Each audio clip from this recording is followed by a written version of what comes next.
planet, I literally looked at cities and thought tumor. That's exactly what I thought I saw. And but I've let that go, because when I think about the real reality of the situation, like the conversation earlier about those two wrecked dudes working on the power lines in the snowstorms, that's part of it.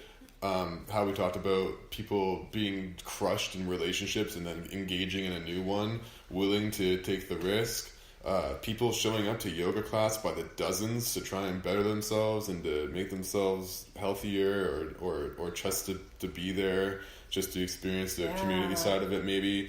And you see it in kickboxing class too or something. And it just seeing I've been learning to recognize again the resilience and the toughness and the fortitude and the courage of human beings. Yes. And our ability to be compassionate and understanding and all those things. And that's been, it's not that we're not without our capacity for absolute destruction. I mean, we've had our fair share of Hitlers and Stalins throughout history, and you can pick up books about the crazy ways in which humans learn to torture one another. Yeah. I mean, that's in there. Like Jung talked about the shadow, the Mesopotamians, their creation myth, which involves the hero of the story taking down the monster, which was, for all intents and purposes, the absolute manifestation of pure evil and chaos.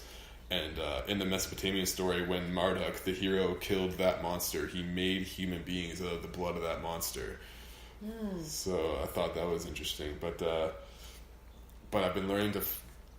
I focused on the bad side way too much. I had a one-sided ideological view, and now I've been learning to look at, again, all those virtues of humanity and just being, like, awestruck by it, because it is crazy. Yeah. It's crazy when you see people that are like 50 years older than me in class and sometimes looking like they're doing a stronger, better job than me, and just in their physical strength. And it's humbling and inspiring. And I think too, like, we have to remember, like, the miraculous is in everything. You know, even in someone having an awful day, and maybe they're rude and maybe they're mean, but like that person is pulling every ounce of energy they have to put one foot in front of the other. And like, maybe we should be looking at the miracle of that instead of thinking, hey, that's a shitty human being who just tried to ruin my day. Yeah. Like, there is a choice even in that. Mm-hmm. Right? Like, maybe that person's just come from having their heart torn out, and every ounce of energy they're having to actually think about inhaling and exhaling, or they might stop and die. Yeah. Like, that's how dark it is for them, and yet they are moving through the world. And like, maybe that's miraculous instead of me judging. Yeah. Like, you know, so yeah, like, there is a lot of choice in our perception of it all. And you know, seeing the awful shittiness of humanity and like that choice, or, you know, later. We're still on. That's all right though. Bye. Have a good one. Nice to meet you. Yeah, like, because we've all been there. Yeah. And like, so how do we want to see it? Yeah. Like, do we want to just, because it is all the same picture, you know? So is it just, you know, is it a stick drawing or is it the Mona Lisa? Yeah. Yeah. Which one do we see? How much resolution can you handle? Almost. Right? Yeah. Because I find the more I've been trying to understand things in as broad of a sense as I can manage, the first thing you realize, like we talked about earlier, is just how impossible it is to grasp the whole thing in its entirety. It's just too complicated. Oh, yeah. The world is too crazy for any one person to understand, which is why talking to each other is of such import. But it's just like, it's so grand and nuanced and vast and rich. It's just, there's the full spectrum of experience. It's like, it dumbfounds me. It's just like, I can't handle it. I know. It's amazing. Sometimes I want to just try. I'm like, I'm just going to spend the next hour trying to understand all of it. And then I'm like, no, I'm just going to, no. Yeah, it's nutty. It's a nutty world. It's wonderful. Yeah. So, as someone who's I'm assuming you've made a decent career for yourself teaching yoga and traveling and doing that kind of a thing. Super lucky. Yeah, you've been to India, I'm assuming. And... I have not yet. It is on the list. Awesome. Yeah, I haven't hugely yoga traveled yet. And like, I haven't done any of the unconventional things or even the stereotypical things yet. Okay. I would love to spend like a good amount of time in India. It's one of those funny things now that is kind of stereotypical, and at the same time, like, I still have that deep draw, and it almost feels like there's an honoring that I feel. I don't think it's necessary for anybody, but I do feel this pull inside myself that there is like an offering of the self there that needs to happen at some point in the next couple of years, for sure. Yeah, I understand that feeling. Yeah. So, do you have like any advice to people who might be considering pursuing a career in yoga, or how to manage to monetize such a thing? And so hard. You know, I've been really fortunate, and I've worked my ass off. Both things are true. You know, I decided to become a teacher, and like something about it almost felt like me being drawn into like a current. Something about it was so right. And I don't want to diminish all the work that went into it, but there was also something about it that was like, this is a path you're supposed to walk, and there's something you're supposed to do, right? So when I came to it, a lot of things really opened up within all my hard work that fit into place. Like, you know, I became a teacher. I realized I was about to work my ass off. I did all this hard work, and then I get laid off from my job. And within 2 months, one of the studios I was working at decides to give me all these classes. Another new studio is opening. Somebody introduces them to me. And within 2 months, you know, all these people are traveling. I end up with all these subs. I'm teaching like 15 to 20 classes a week. And I was also willing to spend, 12 hours a week in my car, work 7 days a week, work 5 nights a week, start at 6 a.m., end at 10 p.m. Like, I did it all. So I guess for people trying to get into it, it's, there's a few things. Be willing to fail. I really, when I went into it, was like, I have to be okay with this not working, because I don't want to make any decisions out of fear. Fear can do funny things to the truth of what's going to happen.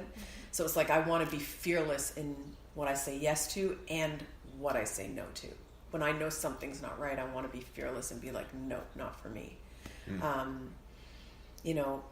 Do as many different things as you can, like approach as many studios as you can. Be willing.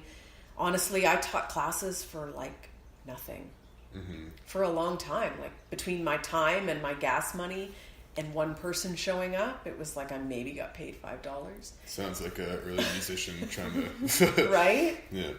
And I'm fortunate. Like, we have a life that gives me permission to make very little money. We made choices that way. Like, so there was some of that. If I didn't have this life, or I wasn't with Paul, I'd have to be willing to live in probably a bedroom of somebody else's home. I would have been willing to do that, because again, like, I feel like I'm supposed to be doing this.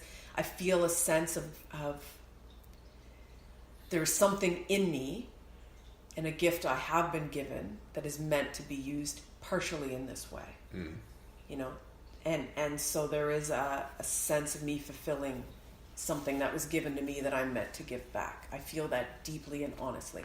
I feel the same with my writing, that it is something I have borrowed, and I should probably use it in a way that gives back and that pays off that debt somehow. Not obligatory, but, that's a beautiful process when you're given something, that you give it back somehow. So I do feel like I'm fulfilling something that has lined up somehow. It's definitely not a career to get into if you like money. Yeah. It's really not. Like, it's a passion job for sure.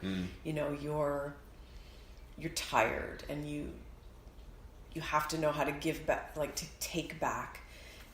I spend as much as I love people, I have a lot of solitary time. And it's not that I don't have beautiful friends that I love, it's that I need to recharge. So you have, for me personally, I have to really celebrate that solitariness, because I spend so much time in community, so much time giving. So it's definitely a career you take not for money, but it's like you love what you do. You have to be willing to study and work and learn and do all this stuff. Very fulfilling, very rewarding. But be willing to work hard for sure.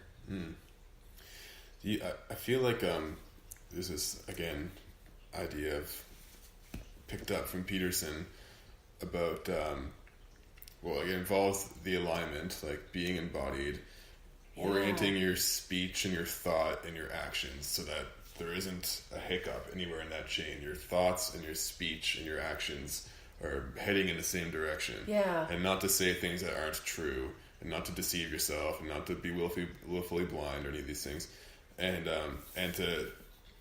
there's another idea that's kind of associated with the future, which is potential. When you look at someone and say you're not living up to your potential, they don't look at you like you have 10 heads. They say, I'm probably not doing the best I could be doing.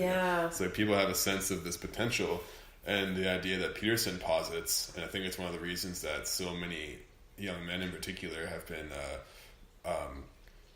flocking to him on YouTube and his lectures, is because what his message really is that you get yourself in order. Hello, cat. And then one of the times he said it like this, and it really hit me. It was there's a hole in the world that's your shape, and you just have to become who you are. Get yourself in order and sort yourself out, and that there is some sort of path for you.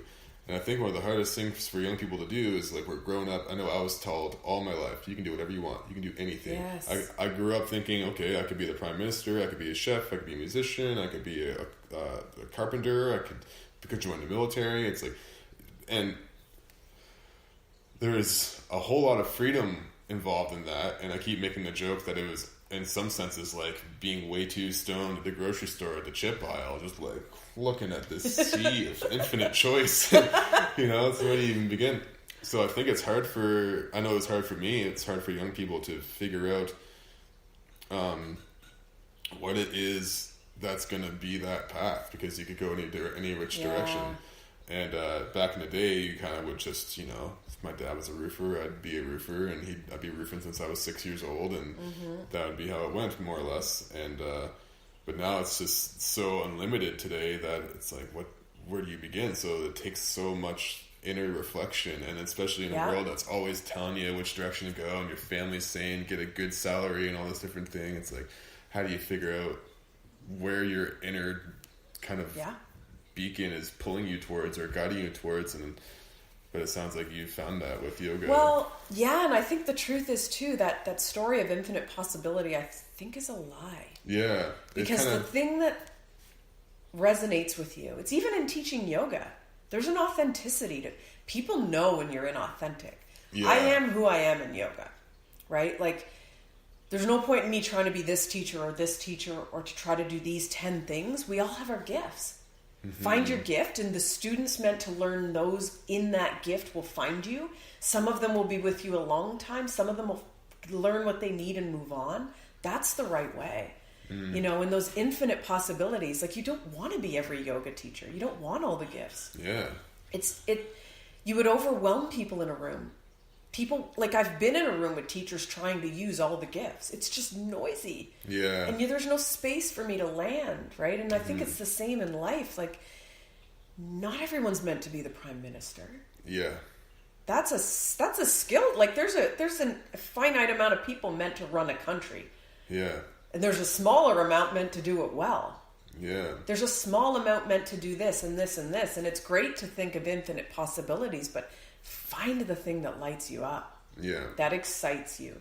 That when you're tired and when you're exhausted, when you can't even think straight, you still want to do and you still can do. When I'm exhausted and I have nothing in the tank, I can still teach a good yoga class because that lines up with my authentic self.